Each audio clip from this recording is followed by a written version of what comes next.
World Reparation Ecology in the Sacramento, San Joaquin Delta. Bettina Ferrell Escoriza, That Which Will Become the Earth, Anarcho-Indigenous Speculative Geographies. Chantal Yazbek, Kalahari Dystopia and the Utopia of Becoming Bushmen as Ecological Model. And finally, Matthew Siegel, who is going to be speaking about Whitehead and Marx, a cosmopolitical approach to ecological civilization. Okay, so we are going to start with Alejo. Again, Alejo's presentation is titled Reparation Ecology in the Sacramento San Joaquin Delta. Welcome, Alejo.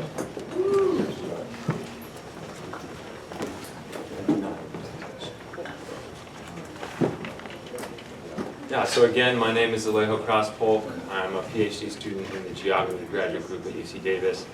I'm going to start out by just giving a brief overview of the Sacramento-San Joaquin Delta of California. Then I'm going to tell a little tale about a day of doing monitoring, biophysical monitoring. Thank you. In the Sacramento-San Joaquin Delta, specifically doing a ride-along with fish monitors who are witnessing a not ecological collapse, but massive state shift that is really both unsettling and also quite exciting. I'm going to end with discussing one vision for a reparations ecology for the Delta, but also talking about some notions of deep adaptation, strategic degrowth, managed retreat in the face of sea level rise in the Delta. So to begin with, the Sacramento-San Joaquin Delta is centered in the center of our state, and the majority of the rain and snow falls in the northern part of the state. The majority of the population and agriculture is in the southern. And the Delta essentially operates as a water conveyance infrastructure, a logistics infrastructure that conveys water from that northern part of the state to the southern part of the state.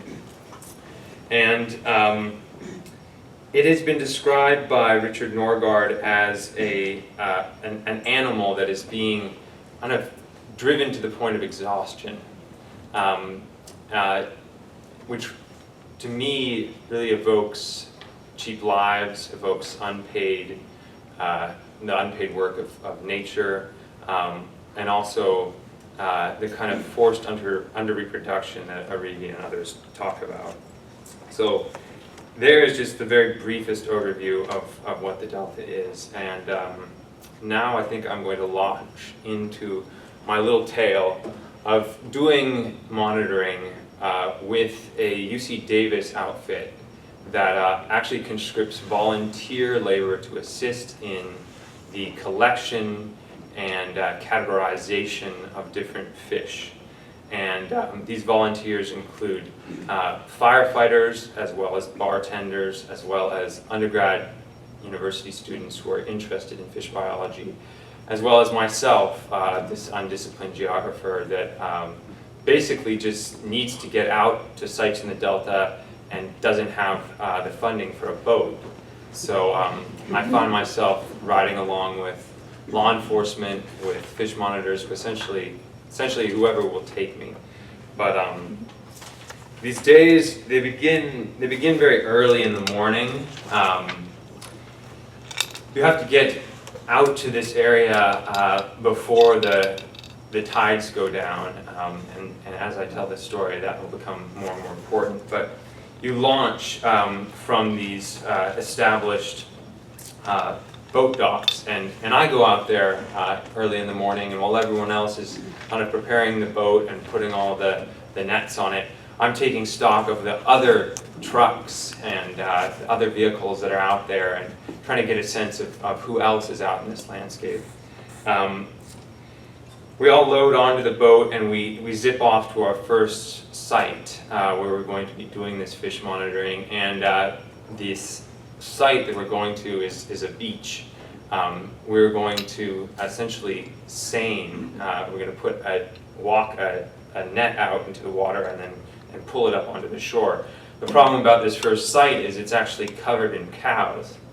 So I am tasked to go off and chase the cows away from the beach so that we can go and put the net into the water and pull up the fish. So I do that and momentarily clear the beach of cow.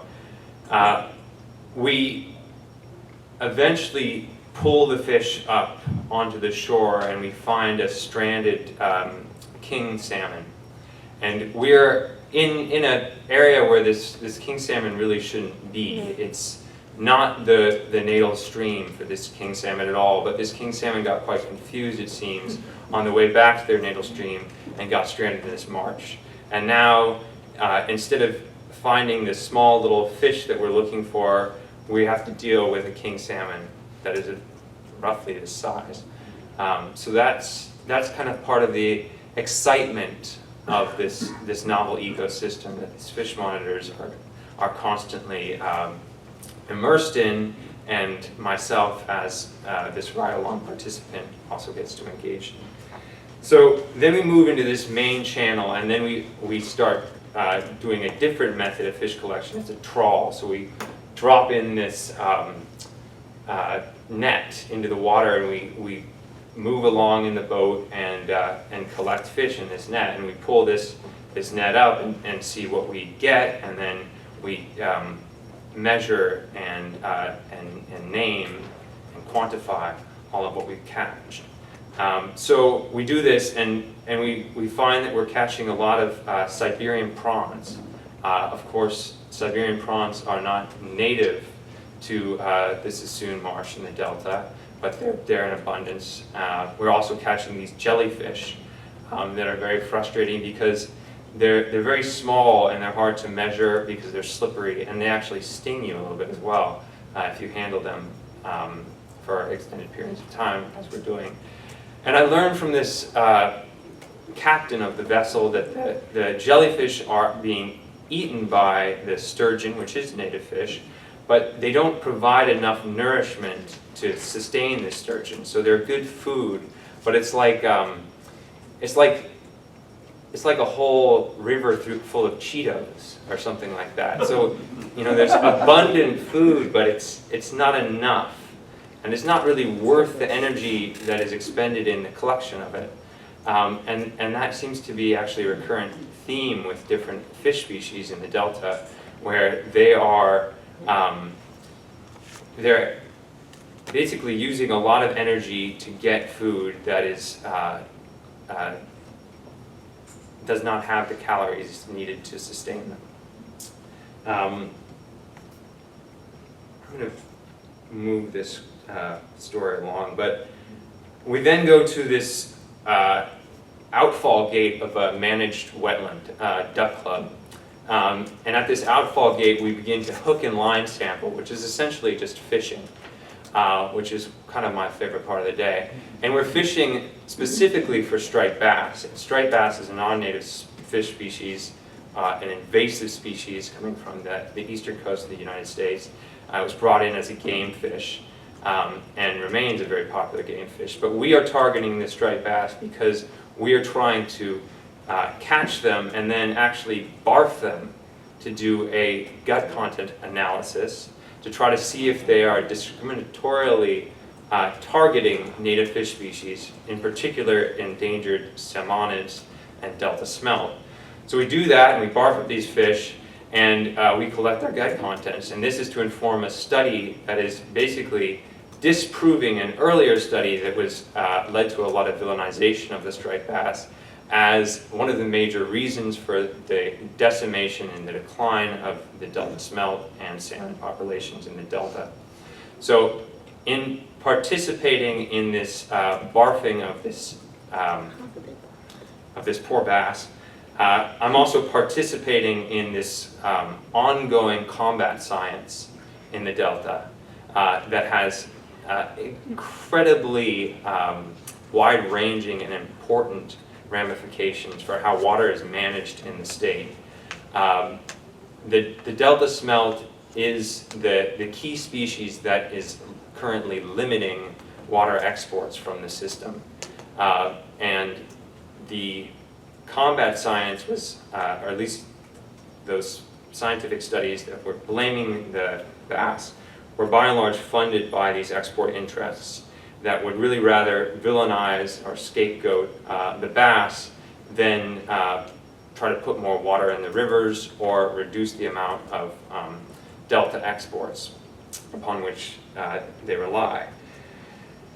So again, you know, I'm only like an hour into this 12-hour day, but already I'm finding myself just confronted with this constant bombardment of details and facts, all of which just seem to matter a great deal. And I find myself especially attuned to this when I'm out there. It is a place where I can actually begin crystallizing my understanding all of these studies, these scientific studies that I read.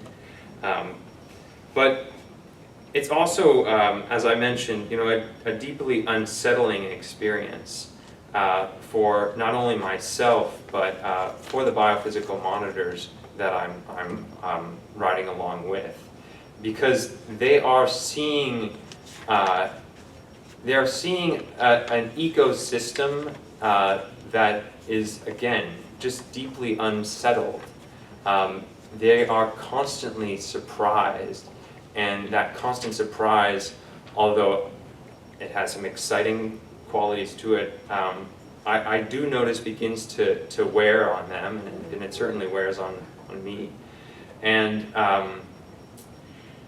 that just comes from, at this point, you know, 3 years of field work in this system, where even in that time, you know, we've noticed a lot of different shifts in the species assemblages that we're targeting. So now I'm going to back out and begin thinking a little bit more with sea level rise and climate change, and some of these unseen, unknowable, but probable and possible futures for the delta that these sea level rise reports are telling us.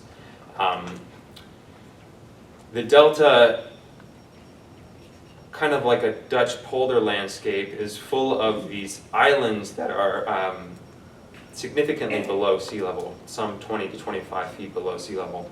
And for that reason, sea level rise, which will likely actually affect the delta faster and more acutely than actually the San Francisco Bay Area, which is, for a variety of reasons, far better equipped to adapt to sea level rise.